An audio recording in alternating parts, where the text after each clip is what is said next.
إن الحمد لله نحمده ونستعينه ونستغفره ونعوذ بالله من شرور أنفسنا ومن سيئات أعمالنا من يهده الله فلا مضل له ومن يضلل فلا هادي له وأشهد أن لا إله إلا الله وحده لا شريك له وأشهد أن محمدا عبده ورسوله يا أيها الذين آمنوا اتقوا الله حق تقاته ولا تموتن إلا وأنتم مسلمون يا أيها الناس اتقوا ربكم الذي خلقكم من نفس واحدة وخلق منها زوجها وبث منهما رجالا كثيرا ونساء واتقوا الله الذي تساءلون به والأرحام إن الله كان عليكم رقيبا يا أيها الذين آمنوا اتقوا الله وقولوا قولا سديدا يصلح لكم أعمالكم ويغفر لكم ذنوبكم ومن يطع الله ورسوله فقد فاز فوزا عظيما أما بعد فإن أصدق الكلام كلام الله وخير الهدي هدي محمد صلى الله عليه وسلم وشر الأمور محدثاتها وكل محدثة بدعة وكل بدعة ضلالة وكل ضلالة في النار أعوذ بالله من الشيطان الرجيم بسم الله الرحمن الرحيم فهل عسيتم إن توليتم أن تفسدوا في الأرض وتقطعوا أرحامكم.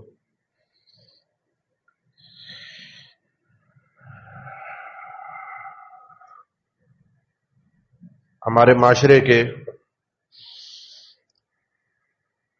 جو احوال جو صورتحال چل رہی ہے، آگے آنے والے سالوں میں صورتحال مزید پریشان کن ہو جائے گی.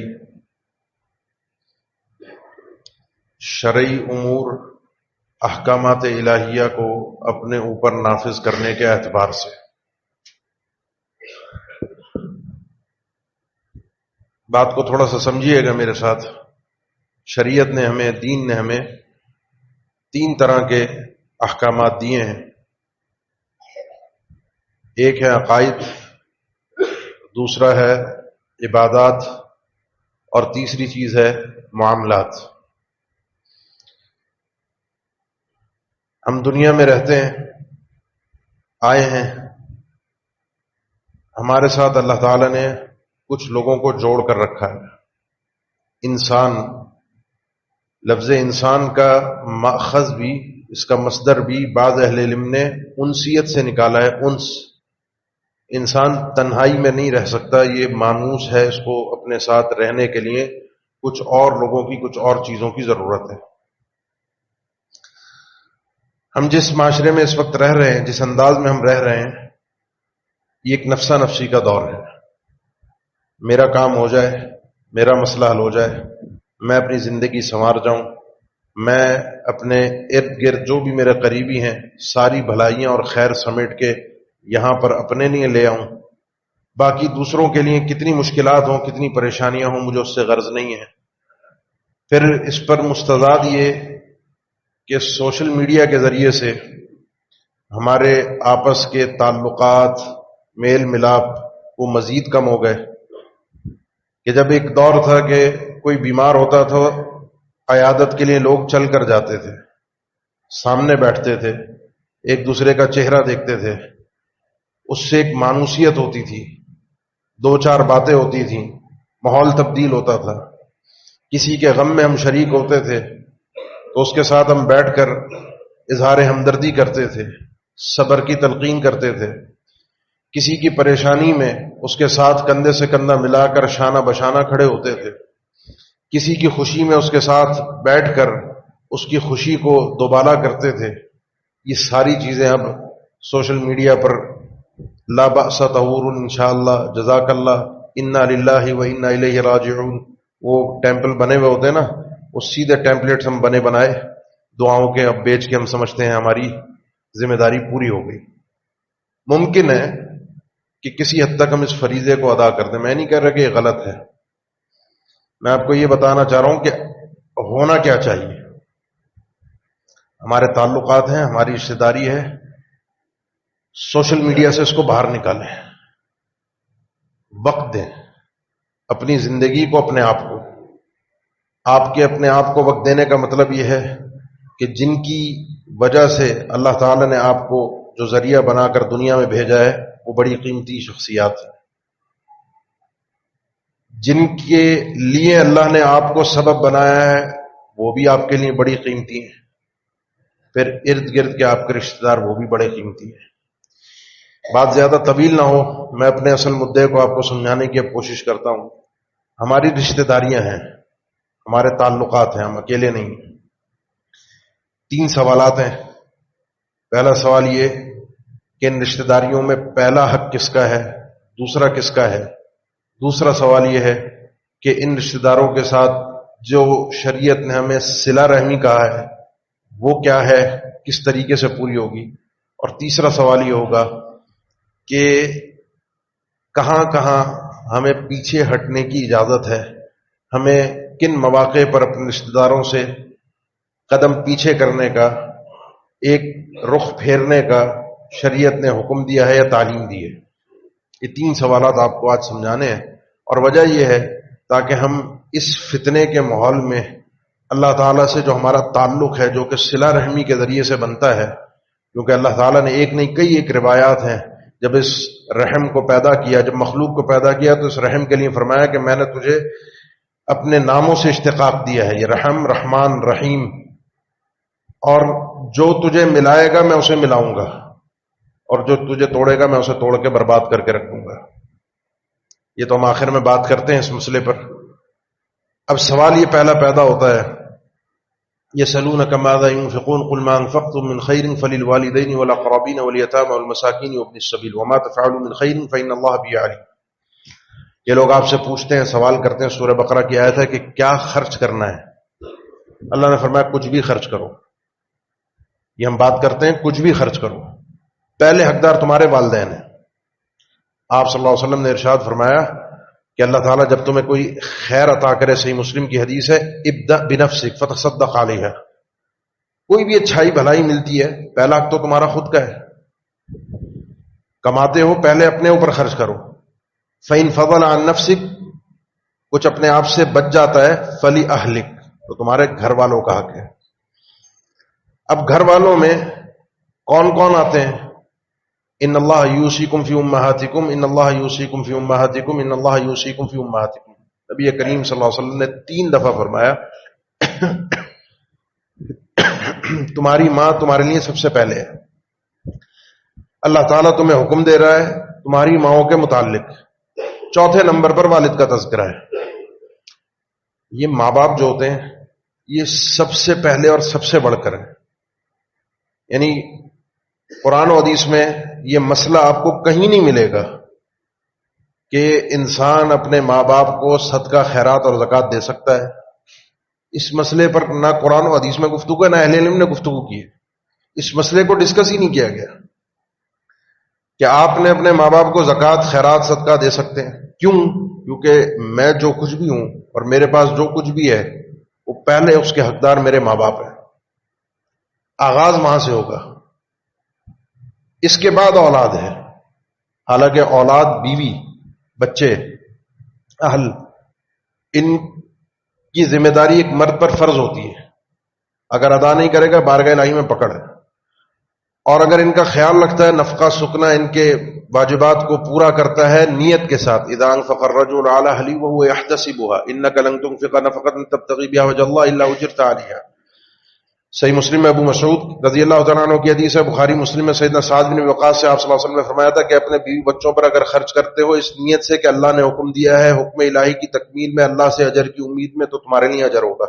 بیوی بچوں پر خرچ کرنے پر، وہ لقمہ کھائے تمہارے گھر والے اور اس ایک ایک لقمے پر تمہارے لیے اجر ہے. یہ بیوی بچوں کے بعد اب آپ کے رشتہ دار آتے ہیں، ماں باپ، بیوی، بچے، وہ رشتہ دار کہ جن سے آپ کے والد کی وجہ سے آپ کی رشتہ داری ہے، وہ رشتہ دار جن کی آپ سے رشتہ داری آپ کی والدہ کی وجہ سے، آپ کے والد کی وجہ سے آپ کے دادا، آپ کی والد کی وجہ سے آپ کے چچا تایا، آگے ان کی اولادیں، پھوپھیاں، دادی، یہ سارے رشتے دار. والدہ کی وجہ سے آپ کے نانا نانی، ماموں، خالائیں، ان کی اولادیں. جو جتنا قریب ہے اس کا حق اتنا زیادہ ہے، جو جتنا دور ہے اس کا حق اسی حساب سے دور ہوتا چلا جائے گا. کیونکہ انسان کی زندگی ایک ہے، ٹائم اس کے پاس محدود ہے، سب کو ایک ہی طرح کے حقوق ادا کرنا ممکن نہیں ہے، سب کے لیے ایک ہی طرح کے حقوق ادا کرنا ناممکن ہے. تو پہلی چیز ہم نے یہ طے کی کہ یہ گھر والے، یہ رشتہ دار. وَهُوَ الَّذِي خَلَقَ مِنَ الْمَاءِ بَشَرًا فَجَعَلَهُ نَسَبًا وَصِهْرًا. اللہ نے انسان کو پیدا کیا ایک پانی سے، اس کے بعد اس کی رشتہ داریاں بنائی ہیں نسبی، خونی، اور اس کے وہ رشتے بھی بنائے ہیں جو شادی کی وجہ سے سسرالی رشتہ دار بنتے ہیں. اب 3 حدیثیں میں آپ کے سامنے صحیح مسلم کی رکھتا ہوں جس سے آپ کو تھوڑا سا مسئلہ سمجھ میں آئے گا. آپ یہ حدیث بہت سنتے ہیں، لن تنالوا البر حتى تنفقوا مما تحبون. اس آیت کی روشنی میں سیدنا طلحہ رضی اللہ تعالیٰ عنہ آپ صلی اللہ علیہ وسلم کے پاس ہے. یہ بے رہا باغ ہے، مسجد نبوی کے فیسنگ پر تھا،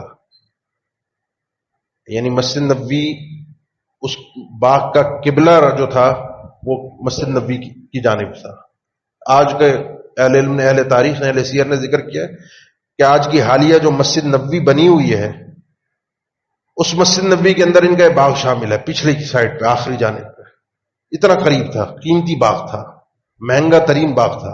اللہ نے فرمایا، اللہ کے نبی صلی اللہ علیہ وسلم کے پاس آئے کہ پسندیدہ چیز، اللہ کے نبی پسندیدہ چیز میرے نزدیک یہی ہے، یہ آپ لیجئے، آپ بڑے ہیں، آپ نبی بھی ہیں، آپ سردار بھی ہیں، جہاں مرضی آئے جیسے چاہے آپ خرچ کر دیں، آپ کے لیے. آپ صلی اللہ علیہ وسلم نے فرمایا نہیں.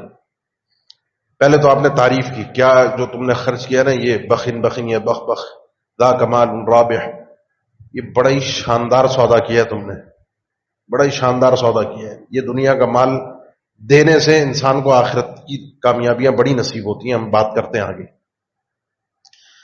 آپ صلی اللہ علیہ وسلم نے فرمایا کہ لو وضعتها فی ابناء عمک، اگر یہ باغ تم اس طرح سے مجھے دے کر وقف کرواؤ غریبوں کے لیے، اس سے بہتر ہے جاؤ جو تمہارے چچا کی اولادیں ہیں، جو تمہارے والد کی طرف سے رشتہ دار ہیں، ان کو لے جا کر دے دو.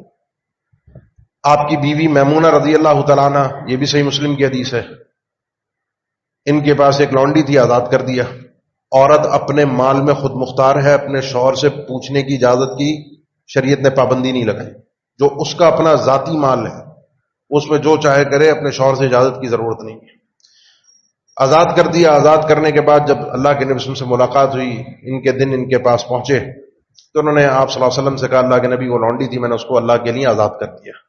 آپ نے فرمایا آزاد کرنے سے بہتر تھا، انک لو اعطیتها لاخوالک کان اعظم لاجرک، اگر یہ تم اپنے ننیال والوں کو، ماموں خالاؤں کو، ان کو دے دیتی، آزاد نہ کرتی، ان کو دے دیتی، تو اس میں تمہارے لیے زیادہ اجر تھا. یہ بڑی ٹیکنیکل بات ہے. خاندان کا بڑا، علاقے کا بڑا سربراہ، وہ بڑی گہری نظر رکھتا ہے. ایک کو آپ نے کہا اپنے چچا کی اولادوں کو دو، کیوں؟ آپ صلی اللہ علیہ وسلم کے علم میں ہوتا ہے کون مستحق ہے، کون غریب ہے، کس کے رشتہ داروں کے پاس ہے. وہاں آپ کو موقع ملا کہ یہ نیکی کر رہا ہے، اس کو نیکی کا ڈبل راستہ بتاؤ. یہاں آپ نے اپنی بیوی سے کہا کہ غلام آزاد کرنے کے لیے جو صحیح حدیث میں اجر ہے وہ یہ ہے کہ ایک تو اتنی فضیلت ہے قرآن میں جا بجا اس کے تذکرے ہیں. جس غلام کو بندہ آزاد کرتا ہے اس کے ایک ایک عضو کے بدلے اللہ تعالیٰ اس آزاد کرنے والے کے جسم کے ایک ایک حصے کو جہنم سے آزاد کر دیتا ہے. ہاتھ کے بدلے ہاتھ، سر کے بدلے سر، پاؤں کے بدلے پاؤں. آپ نے فرمایا آزاد نہ کرتی، اس آزادی کے بدلے کیا کرتی؟ اپنے ننیال والوں کو دے دیتی، ان کے کام آ جاتا.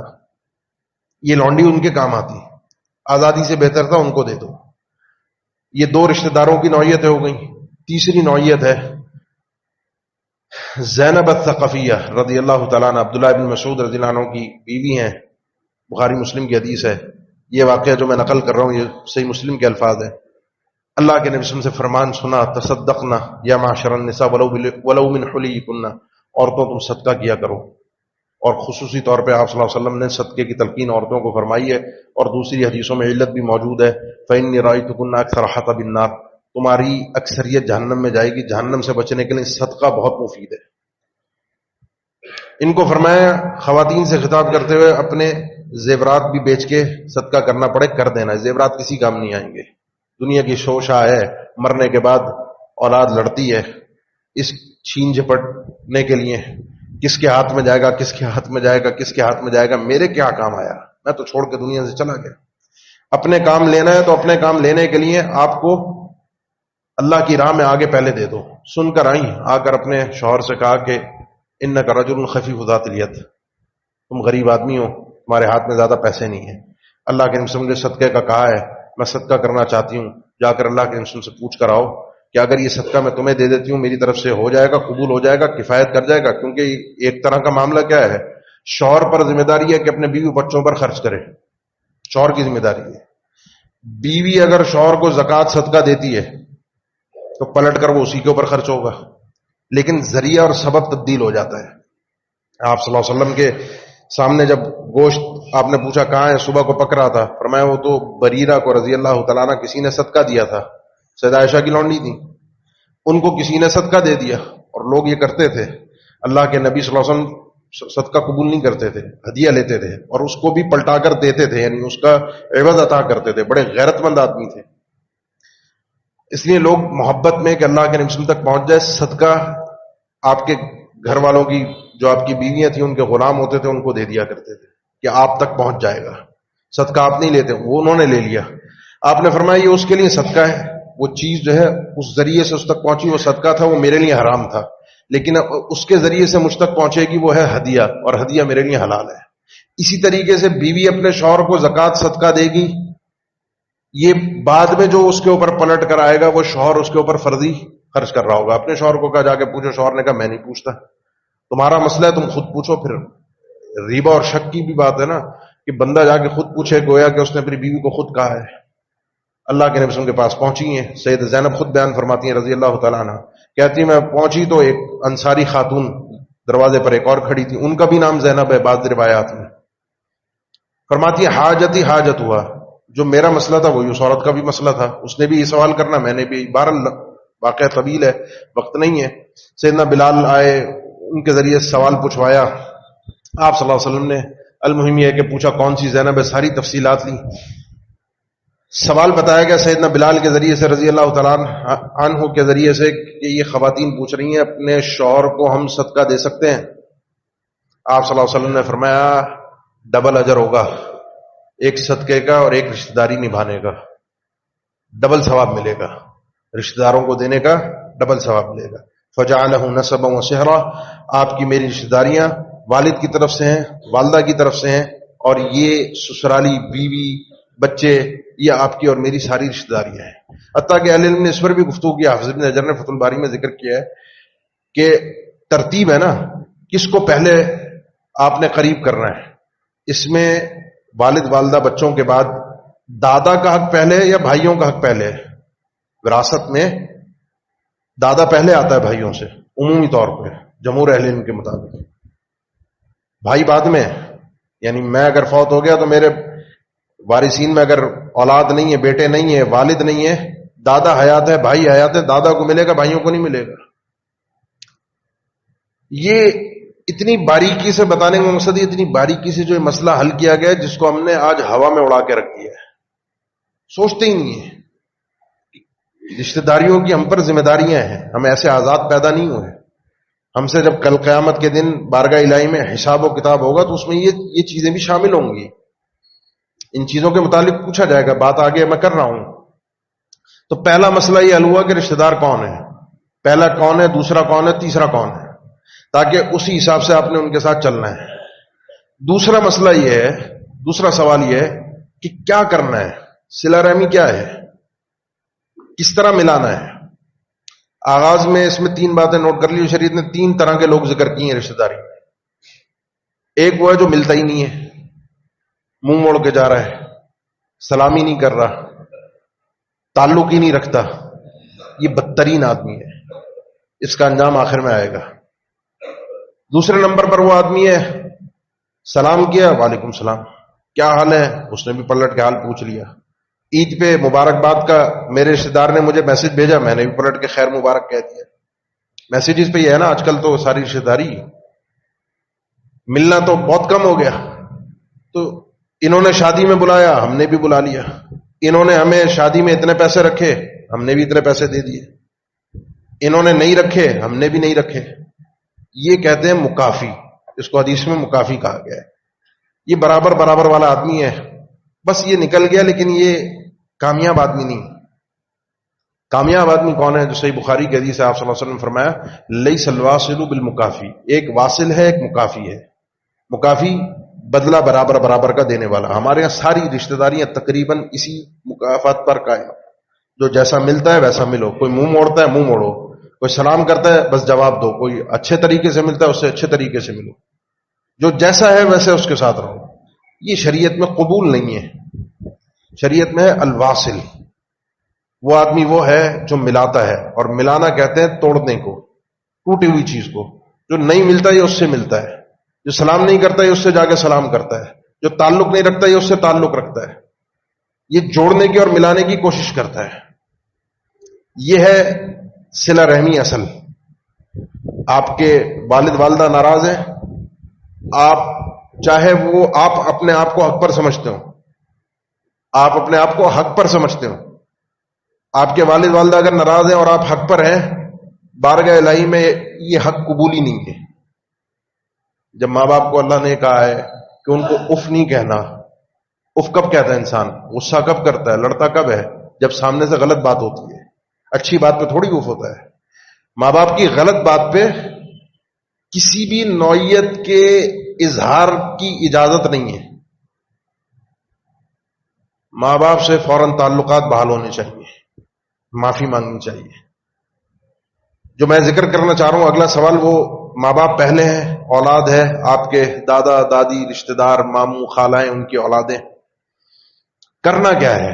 صلہ رحمی کیا ہے؟ میل جول حقیقت میں سلام، خیال رکھنا. جو جس درجے کا ہے اس کی محبت سب کی محبت سے بڑھ کر ہونی چاہیے. اس کا خیال سب کے خیال سے اوپر ہونا چاہیے. اس کی ناراضگی کو منانے میں سب سے زیادہ فکر کرنی چاہیے. اس کی پریشانی اور مشکل میں سب سے پہلے سامنے کھڑا ہونا چاہیے. والد والدہ سب سے پہلے ہیں. اب آپ کے سب سے زیادہ وقت کے مستحق آپ کے والدین ہیں. نہ چائے کے ڈھابوں پر بیٹھنے والے آپ کے دوست یار ہیں، نہ آپ کا سوشل میڈیا پر جو آپ نے گروپس بنا کر ان کے اوپر سارے دن آپ اور میں لگے ہوئے ہوتے ہیں چیزیں بھیجنے اور دیکھنے میں. ماں باپ، اولاد، بچے، عورت ہے تو بچے، ماں باپ، شوہر، سب برباد ہے. یہ پہلے ہے، یا ان کو جواب پہلے دینا ہے. ماں باپ کچھ پوچھ رہے ہیں وہ جواب بعد میں ہے. گھر کا کوئی معاملہ ہے جواب بعد میں ہے. عورت ہے تو شوہر کا جواب، شوہر کا مسئلہ، گھر کا کام، اولاد کو دیکھنا بعد میں ہے. پہلے اس کو حل کرنا ہے. یہ ناراض ہو جائے، یہ بربادی ہے، یہ صلہ رحمی نہیں.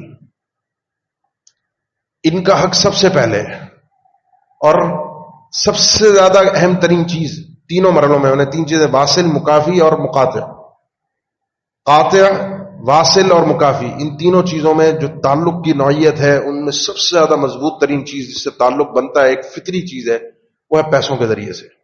جتنا ان پر خرچ کریں گے، جتنا ان کا خیال رکھیں گے، جتنا ان کے ساتھ تعلق جوڑ کر رکھیں گے، اتنی ہی یہ قربتیں نصیب ہوں گی. یہ اللہ کا ایک بنایا ہوا نظام ہے. پیسے میں بڑی طاقت ہے.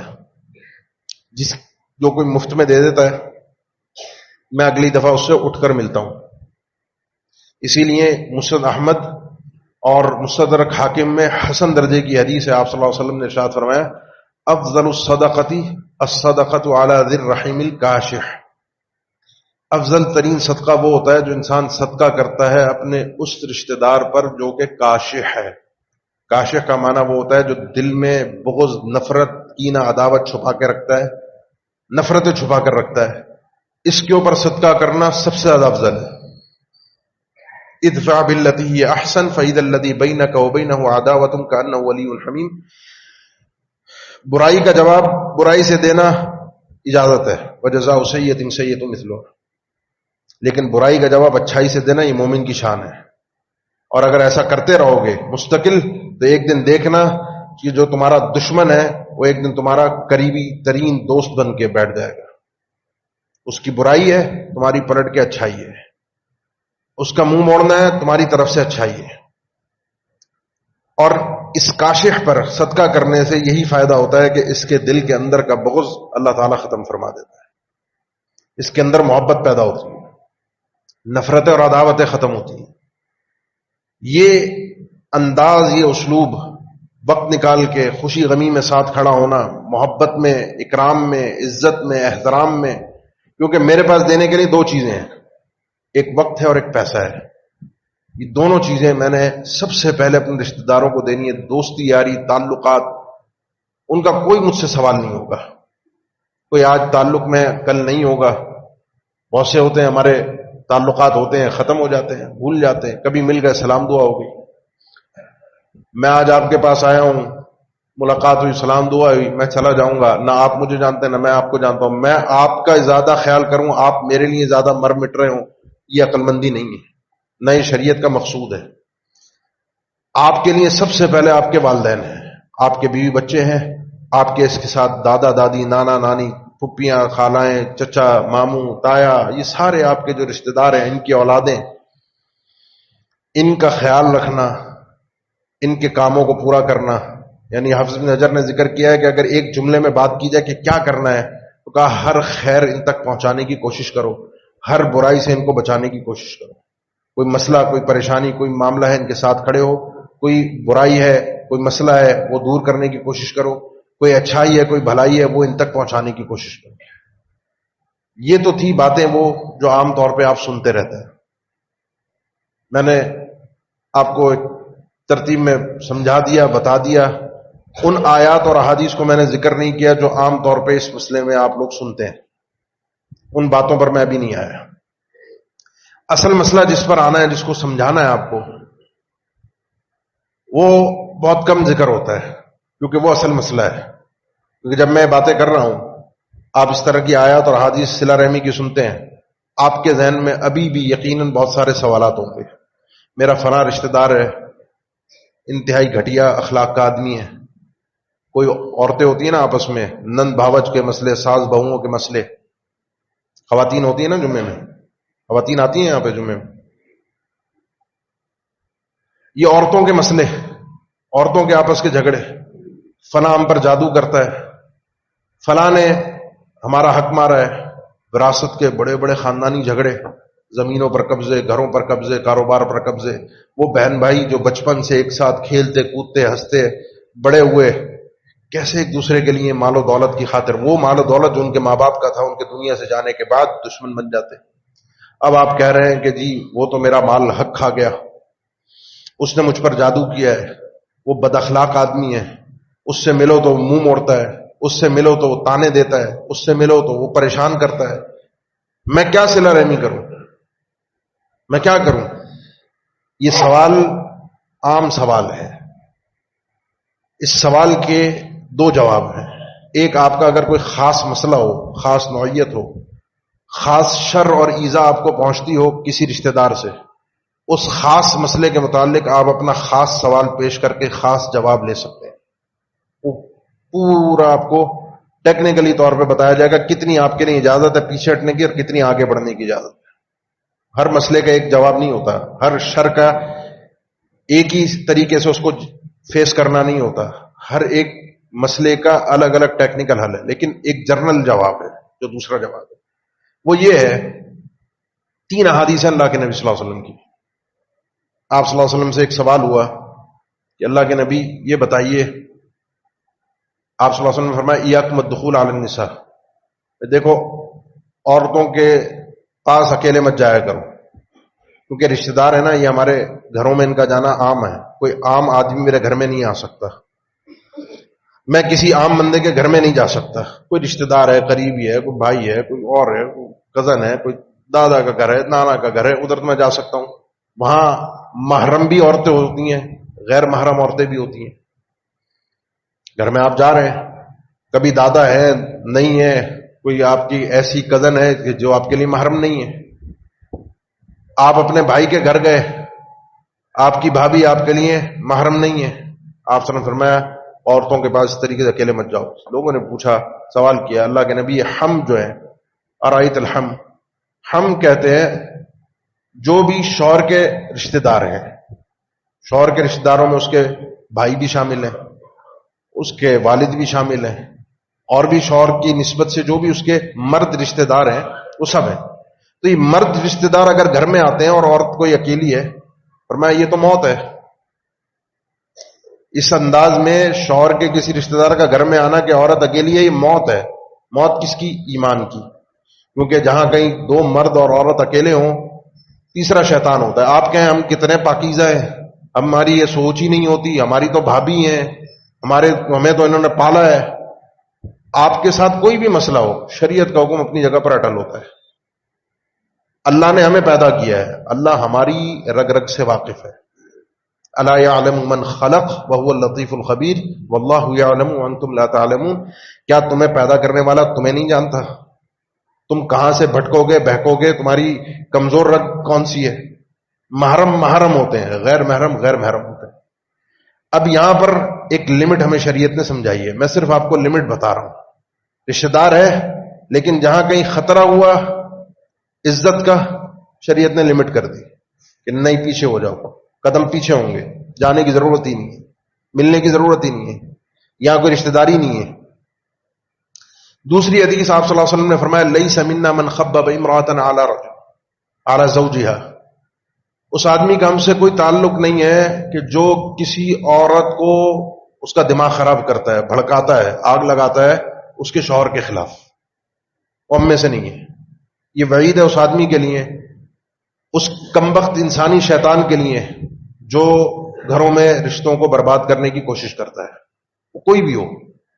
وہ بعض اوقات اتنے قریبی ہوتے ہیں، بعض اوقات مرد کی اپنی ماں ہوتی ہے، بعض اوقات نہیں بلکہ اکثر رشتوں میں، گھروں کو برباد کرنے میں، میاں بیوی کے درمیان آگ لگانے میں شوہر کی ماں، شوہر کی بہنیں، اس کے شوہر کے بہن بھائی، والد، یہ سب سے پہلے شامل ہوتے ہیں. بعض اوقات عورت کی ماں ہوتی ہے، بیوی کی ماں، اس کی بہنیں جو اس کو بھڑکاتی ہیں، سکھاتی ہیں کس طریقے سے گھر کو چلانا ہے، کیا کرنا ہے. ٹیوشن جس کو کہتے ہیں، جو عورتیں ٹیوشن لیتی ہیں اپنی ماؤں سے، اپنی بہنوں سے، وہ برباد ہو جاتے ہیں گھر. یہ سب کون ہیں؟ یہ وہ ہیں کہ جن کے لیے ہم کہتے ہیں اللہ سے، اللہ کے 3 آیات میں بڑے بڑے نام لے کے، قل اعوذ برب الناس ملک الناس الہ الناس من شر الوسواس الخناس الذی یوسوس فی صدور الناس من الجنۃ والناس. اے اللہ تو رب الناس ہے، میں تیری پناہ چاہتا ہوں. اے اللہ تو ساری انسانیت کا بادشاہ ہے، میں تیری پناہ چاہتا ہوں.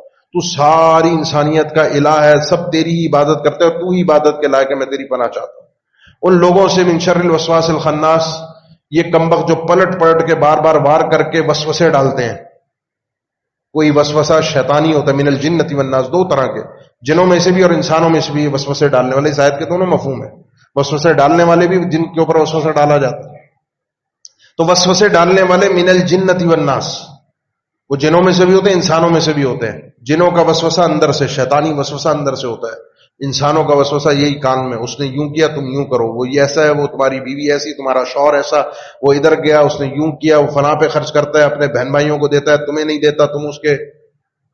لیس منا من خبب امرأة علی زوجہا، اس کا ہم سے کوئی تعلق نہیں ہے. ایسے لوگوں سے رشتہ داری کی لمیٹیشن طے کرنی پڑیں گی، حد طے کرنی پڑے گی. شوہر اگر یہ کہتا ہے کہ ایسے لوگ جو رشتے کو خراب کر رہے ہیں ان سے بات کرنے میں حد بندی ہو، ان سے میل ملاقات میں حد بندی ہو.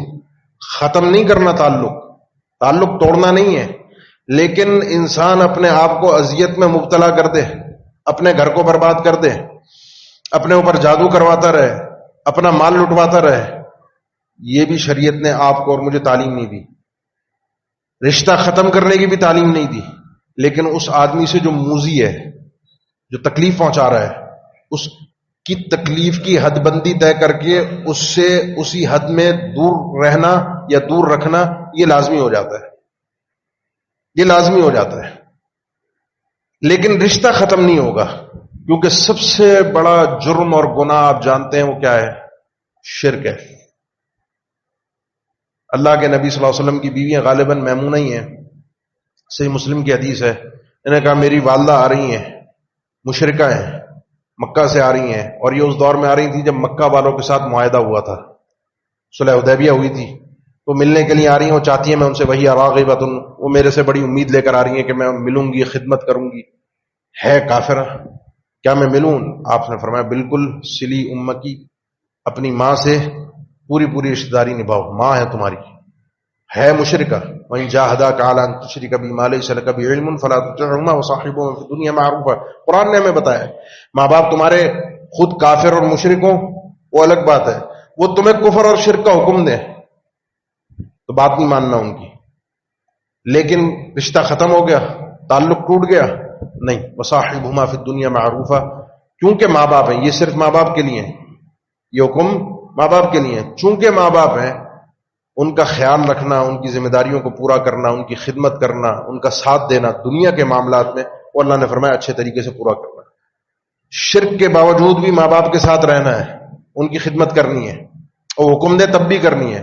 تو شرک سے بڑھ کر تو کوئی اور جرم اور اذیت اور گناہ نہیں ہو سکتا نا. حسد بھی بعد میں ہے، جادو بھی بعد میں ہے، انہوں نے مال ہڑپ کر لیا وہ بھی بعد میں ہے، وہ سب کچھ لے گئے وہ بھی بعد میں ہے. یہ سب چیزیں بعد کی ہیں. جب یہ بات کی ہے تو ان میں بھی انسان اپنے آپ کو اذیت سے محفوظ رکھے گا، لیکن تعلق ختم کرنے کی اجازت نہیں. اب تعلق کیا ہے؟ تعلق وہی ہے، سلام دعا آپ نے رکھنی ہے، زیارت آپ نے کرنی ہے، کہیں ملاقات ہو کسی شادی پر، ان کے یہاں شادی کوئی تقریب ہے بلاتے ہیں، وہ نہیں بلاتے، آپ کے یہاں کوئی تقریب ہے آپ نے ان کو بلانا ہے لازم. آپ نہیں بلائیں گے آپ قاطع بن جائیں گے. وہ تو قاطع تھا، واصل وہ ہے جو توڑ ہے، جو اپنے یہاں شادی میں نہیں بلا رہا آپ اس کو بلا رہے ہیں، جو آپ کو نہیں مل رہا، جو آپ سے سلام نہیں کر رہا آپ اس سے سلام کر رہے ہیں. لیکن اذیت کو روکنے کے بعد تیسری حدیث جو میں پیش کرنا چاہ رہا تھا اس مسئلے میں، وہ آپ صلی اللہ علیہ وسلم کا فرمان ہے بچوں کے متعلق. بچے ہیں جب بڑے ہو جائیں 7 سال کے ہو جائیں، فرقوا بینہم فی المضاجع، ان کے بستر الگ الگ کر دو. جتنا ضرر ہو رہا ہے، جتنا نقصان ہو رہا ہے، اتنی دوری شریعت پیدا کر رہی ہے. بتانے کا مقصد صرف اتنا ہے کہ جتنا نقصان قریبی سے ہوگا، اس نقصان سے بچتے ہوئے، اس نقصان سے بچنے کے لیے اتنی دوری اختیار کرنا ضروری ہے تاکہ رشتہ داری اپنی جگہ پر قائم رہے. اب آپ کے ساتھ لوگوں نے بہت برا کیا ہوگا، آپ کے ساتھ لوگوں نے بہت کچھ کیا ہوگا، سارے سوالات آپ کے ذہن میں فلاں نے یوں کیا، فلاں نے یوں کیا، فلاں نے. رشتہ داری رکھنی ہے، رشتہ داری ختم نہیں ہوگی، یہ ختم کی نہیں جا سکتی. اللہ تعالی نے ابو بکر صدیق رضی اللہ تعالیٰ عنہ ان کا ذکر فرمایا ہے قرآن مجید میں. شخصیت سے آپ اچھی طرح واقف ہیں، ان کا تعارف کروانے کی ضرورت نہیں، کیونکہ جو ان کو نہیں جانتا وہ شاید نیا مسلمان ہو، جو مسلمان ہے وہ ممکن نہیں کہ اس شخصیت کو نہ جانتا ہو. بڑی اعلیٰ کمال کی شخصیت تھے، لیکن ایک موقع پر اپنا ضبط تھوڑا سا چھوڑ گئے. جو انسانی تقاضا تھا اس انسانی تقاضے کے مطابق وہ ضبط کیا توڑ گئے. مصطح بن اساسہ ان کے رشتہ دار تھے، غریب آدمی تھے، مہاجر تھے، ان کی ذمہ داری بھی یہی اٹھاتے تھے سیدنا ابوبکر، خرچہ پانی دینا، خیال رکھنا. اور یہ ایک نہیں، ایسی ایک لمبی فہرست ہے سیدنا ابوبکر صدیق کے احسانات کی، ایک لمبی فہرست ہے. یہ تو اپنے قریبی تھے، رشتہ دار تھے، فقیر بھی تھے، مہاجر بھی تھے. انہوں نے کیا یہ کہ انہی کی بیٹی پر الزام لگا دیا کھل کے واضح الفاظ میں، سیدہ عائشہ پر رضی اللہ تعالیٰ عنہ، جو واقعہ افک قرآن مجید میں مذکور ہے، سورہ نور میں. تفصیلات سے آپ واقف ہیں. 3 لوگ تھے، مصطح بن اساسہ تھے، حمنہ بنت جہش تھی، اور حسان بن ثابت تھے رضی اللہ تعالیٰ عن الصحابۃ اجمعین. یہ سب صحابی تھے، منافق ان میں کوئی بھی نہیں تھا. غلطی کر بیٹھے، اس کی حد بھی ان پر نافذ ہوئی، حد قذف. اللہ نے حد کے بعد گناہ معاف ہو جاتا ہے، گناہ ختم ہو گیا. سیدنا ابوبکر کو پتہ چلا ہے جھوٹا الزام لگایا ہے. قرآن میں اللہ نے ذکر کیا یہ عورت پاک دامن ہے، یہ الزام جھوٹا ہے. جب جھوٹے ہیں فرمایا کہ اللہ کی قسم آج کے بعد اس بندے کا میں ایک پیسے کا خیال نہیں کروں گا.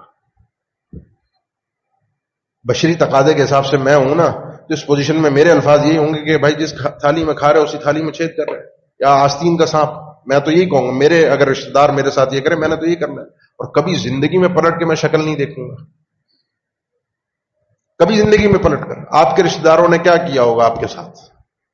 کسی نے جادو کروایا ہوگا، کسی نے وراثت کا مال ہڑپ کیا ہوگا، کسی نے کچھ کیا ہوگا، کسی نے کچھ کیا ہوگا. لیکن یہ جو نوعیت میں ذکر کر رہا ہوں، ایک شرک اور ایک یہ الزام لگانے کی اولاد پر، یہ انسان کے لیے ناقابل برداشت ہوتا ہے. شرک بارگاہ الہی میں شریعت کی نظر میں قبول نہیں، اور یہ یہاں قبول نہیں.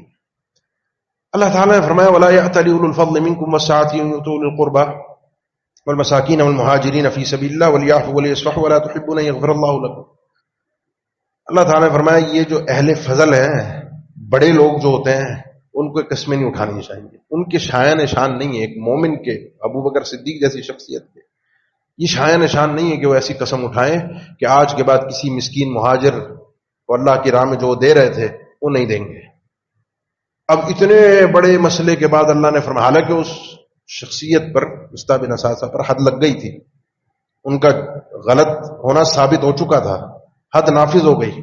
اللہ نے فرمایا کہ اس کے باوجود بھی وَلْيَعْفُوا وَلْيَصْفَحُوا، بھائی معاف کرو اور مسئلے کو ختم کرو، درگزر کرو. صلح صفائی ہونی چاہیے، مسئلہ صحیح بنیادوں پہ واپس آنا چاہیے. کیوں؟ سوال ہے کیوں؟ الا تحبون ان یغفر اللہ لکم، یہ آخری بات ہے میرے خطبے کی کہ کیا تم نہیں چاہتے اللہ تمہیں معاف کر دے؟ جس طرح گن گن کر میں لوگوں کے حساب و کتاب جوڑ کے بیٹھا ہوتا ہوں، فلاں نے فلاں ٹائم پر میرے ساتھ ایسا کیا، فلاں ٹائم پر انہوں نے یہ دھوکہ دیا، فلاں ٹائم پر ہمیں اس طرح ذلیل کیا، فلاں ٹائم پر ہمیں سلام نہیں کیا. عورتیں اپنے حساب سے اپنی جنگیں لڑ رہی ہوتی ہیں، پورے خاندان اس انداز میں تباہ ہو جاتے ہیں. بھابھیوں کے جھگڑے، نندوں کے جھگڑے، ساسوں کے جھگڑے، یہ جھگڑوں کے اندر پورے خاندان تتر بتر ہو جاتے ہیں، ٹوٹ کے تباہ و برباد ہو جاتے ہیں. کیا تم نہیں چاہتے اللہ تمہیں معاف کر؟ اللہ نے ایسے گن گن کے مجھ سے حساب لے لیا، اگر جیسے گن گن کے میں لوگوں کی باتیں یاد رکھتا ہوں، 20 سال 25 سال 50 سال پہلے کی بھی لوگوں کو یاد ہوتی. اللہ نے اگر میرا ایسا حساب کر لیا، کیا میں اللہ سے یہی چاہتا ہوں؟ اگر میں اللہ سے معافی چاہتا ہوں تو یہاں لوگوں کو معاف کرنا سیکھوں، یہاں لوگوں کو درگزر کرنا سیکھوں. آخری جملہ، آخری باتیں یہی ہیں کہ آپ کی زندگی میں بہت سارے مسئلے ہیں. آپ آتے ہیں جی بیماری ہے، علاج نہیں ہو رہا، گردے کا مرض ہے، کسی کو دمے کا مرض ہے، کسی کو کھانسی کا مرض ہے، کسی کو دل کا عارضہ ہے، کسی کو کینسر ہے، معدے کا مرض، عجیب عجیب مرض ہیں لوگوں کے، ختم نہیں ہو رہا، علاج پہ علاج کر رہے ہیں، کبھی ہوتا ہے پھر ہو جاتا ہے، ختم ہوتا ہے پھر ہو جاتا ہے. سوچتے ہیں کیوں؟ مسئلہ حل کیوں نہیں ہو رہا؟ کاروبار ہے چل نہیں رہا، کاروباری طور پر پریشان ہے، بچوں سے پریشان ہے، گھر سے پریشان ہے، عورت ہے اپنے شوہر سے پریشان ہے. فہرست تو بنائے انسان اپنی بھی، تو جس طرح دوسروں کی فہرست بنا کے رکھی ہوتی ہے اپنے رشتہ داروں کی، ذرا اپنی اداؤں پر بھی انسان غور تو کرے. من احب ان یبسط له فی رزقه وانشاء له فی اثره فلیصل رحمه، جو شخص چاہتا ہے اللہ اس کی زندگی میں اضافہ کر دے، اس زندگی کے اضافے کا ایک مفہوم یہی ہے کہ آپ کی زندگی پرسکون ہو، یہ صحت، یہ ساری بیماریاں، یہ سب ختم ہو، آپ کے رزق میں برکت ہو. کاروبار آپ کا ہوتا ہے نا، آپ دیکھتے ہیں یہاں آپ کے آس پاس دکانیں ہیں نا، یہ ربڑی والے کی، دوسرے کی، فلاں کی، ایک دکان چل رہی ہے 4 نہیں چل رہی. ایک مارکیٹ میں بیٹھے ہوئے 10 دکانیں ایک ہی چیز کی ہیں، 2-3 کے پاس گاہک آتے رہتے ہیں، باقیوں کے پاس نہیں آتے. یہ کھیل کبھی سمجھ میں آیا؟ یہ وہ ہے رزاق، اس کی عطا ہے، وہ جس کو چاہے عطا کرتا ہے. جو شخص آتا ہے کہ اس کے اس طرح معاملات میں، کاروبار میں، رزق میں برکت ہو، بڑھ جائے اس کا رزق، اس کو چاہیے جہاں رشتہ داریاں ٹوٹ رہی ہوں وہاں جوڑ کے رکھا کرے، ملا کرے. جو نہیں ملتا، جو اپنے شادیوں میں نہیں بلاتا، جو سلام نہیں کرتا، جو میرے برے وقت پر آ کر کھڑا نہیں ہوا، جس نے میری بیماری میں میری عیادت نہیں کی، جس نے ہمارے فلاں رشتہ دار کے مرنے پر آ کر تعزیت نہیں کی، میں ایسا نہ بنوں اس کے ساتھ پلٹ کر ان سب معاملات میں اچھائی کروں. میری اپنی یہاں کی زندگی پرسکون ہو جائے گی. اور سب سے بڑھ کر آخرت، لا يدخل الجنت قاطع، میں نے جو 3 لوگ ذکر کیے تھے، قاطع، مکافی اور واصل. قاطع جنت میں نہیں جائے گا، رشتہ داری کو خود توڑنے والا جنت میں نہیں جائے گا. امام نووی لکھتے ہیں اگر وہ آدمی اس کام کو حلال سمجھتا ہو، اور ہماری مصیبت یہ ہم میں سے بہت سے لوگ حلال سمجھتے ہیں. حلال کا مطلب کیا ہے کہ بس یہ جو رشتہ دار ہے نا، اس سے تو شرعی طور پہ ملنا ناجائز ہے، اس سے نہیں ملنا ہم نے، اور اس کے لیے ہمارے پاس دلائل ہوتے ہیں. رشتہ داری کو ختم کرنے کی کوئی دلیل نہیں ہے، شرک سے بڑھ کر کوئی گناہ نہیں ہے، وہاں پر بھی اللہ نے اس کو رکھا ہے رشتہ داری کو. اس سے بڑھ کر کیا دلیل آپ کو چاہیے؟ رشتہ داری ختم کرنے کی کوئی دلیل نہیں. ہاں لمٹ، ضرر سے اپنے آپ کو بچانے کے لیے لمیٹیشن ہے، وہ میں بات کر چکا ہوں. اگر کوئی آدمی اس کو حلال سمجھ رہا ہے کہ نہیں یہ جائز ہے، بالکل بالکل درست ہے، شرعی حساب سے بھی ان رشتہ داروں سے تعلق نہ رکھنا، تو یہ بات ذہن میں رکھیں کہ وہ آدمی، امام نووی رحمہ اللہ فرماتے ہیں، یہ آدمی جنت میں نہیں جائے گا. اور اگر اس نے حلال نہیں سمجھا، اپنی انا تھی، اپنی اکڑ تھی، اپنا مزاج تھا، اپنے طور طریقے تھے کسی کی بیوی نے اپنے شوہر کو بھڑکایا ہوا تھا اس کے ماں باپ بہن بھائیوں کے خلاف، کسی شوہر نے اپنی بیوی کو مجبور کیا ہوا تھا اس کے رشتہ داروں سے نہ ملنے کے لیے. مسئلے تو یہ ہے نا سارے. میں تو اپنے بہن بھائیوں سے ملنا چاہتا ہوں، عورت بھی اپنے بہن بھائیوں سے ملنا چاہتی ہے. یہ تھرڈ پارٹی جو ہوتی ہے نا، میں شوہر کی حیثیت سے یا میری بیوی کی حیثیت سے، یہ جب اپنے اپنے مفادات کی خاطر خونی رشتوں کے درمیان آگ بھڑکاتے ہیں نا، یہ انسان کو چیز لے ڈوبتی ہے. پھر اس میں ان مسئلوں میں الجھ کر اگر اس نے رشتہ داریاں توڑ دی ہیں تو ہے یہ وعید کا مستحق. باقی معاملہ اللہ کے سپرد ہوتا ہے کہ کیا بنے. اپنے مسئلوں کو الجھانا، سلجھانا، معاملات کو حل کرنا، یہ میرے اپنے اختیار میں ہے. میں جیسا اللہ کے ساتھ، اللہ کے احکامات کے ساتھ تعلق رکھوں گا ویسا اللہ کی طرف سے معاملہ ہوگا.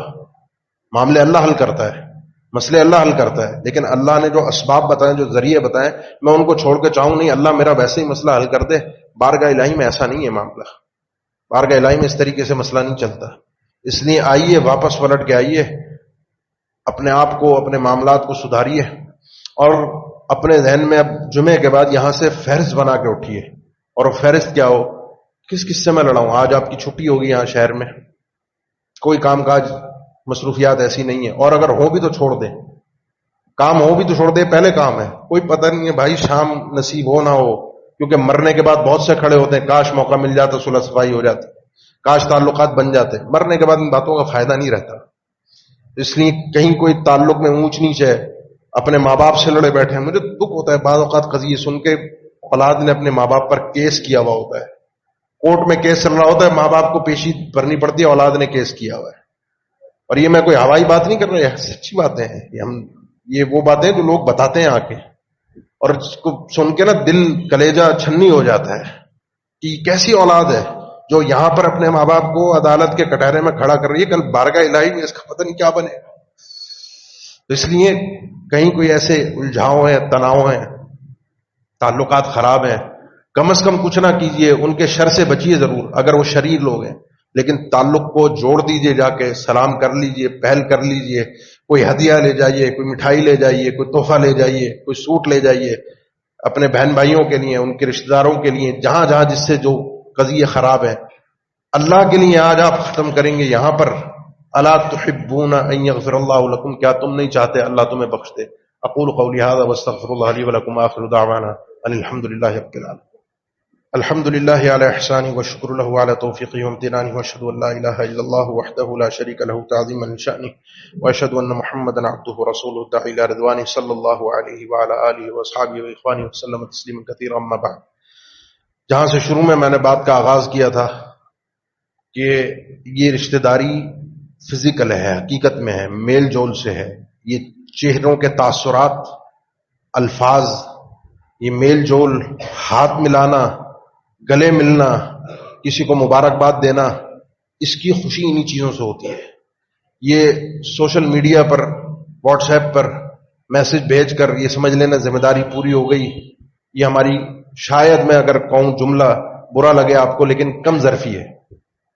جائیں، کوئی کسی کی پریشانی کا پتہ چلے، کسی کی بیماری کا پتہ چلے، کسی کی وفات کا پتہ چلے، کسی کے خوشی کا پتہ چلے، انسان وقت نکال کر جائے. یہ جو عیادتیں ہوتی ہیں، جو اس میں قدم اٹھتے ہیں، بڑے مبارک قدم ہوتے ہیں، ان کی اپنی ایک فضیلت ہے. اور دوسری بات اور آخری بات اس خطبے کی، اپنی نئی نسل کو یہ سکھائیں، اپنے بچوں کے اندر اس تربیت کو پیدا کریں، کیونکہ نئی نسل جو پیدا ہو کر پل رہی ہے اب سوشل میڈیا پر، اس سوشل میڈیا نے ان کو ان رشتہ داریوں کی اہمیت اور قیمت سے دور کر دیا ہے. کیونکہ جہاں سے یہ چیز آئی ہے وہاں رشتہ داری کا کوئی تصور نہیں ہے. وہ یہی چاہتے ہیں کہ آپ کا اور ہمارا خاندانی نظام تباہ ہو. یہ جب لطیفے بنتے ہیں، میمز بنتی ہیں، پھپھیوں پر، خالاؤں پر، رشتہ داروں پر، ان رشتہ داریوں کو بوجھ بنا کر پیش کیا جاتا ہے. یہ جو ایلیٹ کلاس ہے، زیادہ دماغ جن کے اونچے ہوتے ہیں پیسے کی وجہ سے، ان کے تعلیمی نظام میں، ان کے اٹھنے بیٹھنے میں ان کو یہی بتایا جاتا ہے قیمت ہے تعلقات کی جو تمہاری دوستی یاریاں ہیں، جو مناصب، عہدے اور پیسوں پر تعلقات ہوتے ہیں، یہ اصل کام آتے ہیں دنیا میں. باقی رشتہ دار تو ٹانگیں کھینچنے کے لیے، رشتہ دار تو جادو ٹونے کے لیے، رشتہ دار تو حسد کرنے کے لیے، جلن کے لیے، رشتہ دار تو آ کے تانے اور طنز کر کے چلے جاتے ہیں، اور اس پر پھر تفریح، لطیفے بنتے ہیں، مذاق ہوتا ہے. یہ نئی نسل ان چیزوں سے غیر محسوس طریقے سے مانوس ہوتی ہے اور رشتہ داری کو بوجھ سمجھنا شروع ہو جاتی ہے. اپنے بچوں کے اندر، اپنی نسلوں کے اندر جو زہر رشتہ داری کے خلاف ہے، للہ فی اللہ وہ مت گھولیے. عورتیں خاص طور پر جو آپ کی کہیں کسی سے عداوت ہے، اپنی ساس سے، نند سے، کسی سے، اللہ کے لیے یہ عداوتیں اپنے بچوں کے اندر مت پیدا کیجیے. آپ اور میں یہ دشمنیاں، یہ عداوتیں اپنے نسلوں کے اندر آگے منتقل نہ کیجیے. ان کو رشتہ داریوں کا احترام ادب سکھائیے، ان کو بڑوں سے اٹھ کر ملنا سکھائیے، ان کو بڑوں کے پاس جانا سکھائیے، ان کو کسی کی مشکل میں اٹھ کر ان کے ساتھ کھڑا ہونا سکھائیے، خوشی میں آگے آگے، غمی میں آگے آگے، ہر چیز میں آگے آگے. کیوں؟ کیونکہ میرے اللہ کا حکم ہے، کیونکہ میرے اللہ کا حکم ہے. جس انسان کو یہ بات سمجھ میں آ جائے وہ حکم الہی کو پوری طرح سے اپنے اوپر نافذ کرنے والا بن جاتا ہے. اللہ ہم سب کی اصلاح فرما دے.